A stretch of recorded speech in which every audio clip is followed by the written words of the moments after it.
بسم اللہ الرحمن الرحیم۔ السلام علیکم ورحمۃ اللہ وبرکاتہ۔ عابد راجہ چینل کی طرف سے آج میں اپنے دوستوں کو رسول اللہ صلی اللہ علیہ وآلہ وسلم کا ایک بہت ہی پیارا فرمان بتاؤں گا۔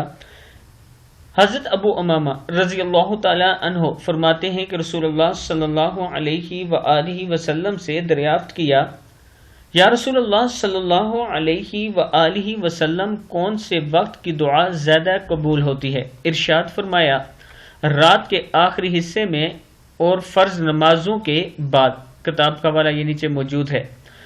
رسول اللہ صلی اللہ علیہ وآلہ وسلم سے دریافت کیا، یا رسول اللہ صلی اللہ علیہ وآلہ وسلم کون سے وقت کی دعا زیادہ قبول ہوتی ہے؟ ارشاد فرمایا، رات کے آخری حصے میں اور فرض نمازوں کے بعد، یعنی فرض نمازوں کے بعد کی جو دعا ہے اور رات تہجد کا جو ٹائم ہوتا ہے اس کی جو دعا ہے۔ اس ویڈیو کو آپ دوستوں نے آگے ضرور شیئر کرنا ہے اور اس پر عمل کرنا ہے۔ السلام علیکم ورحمۃ اللہ وبرکاتہ۔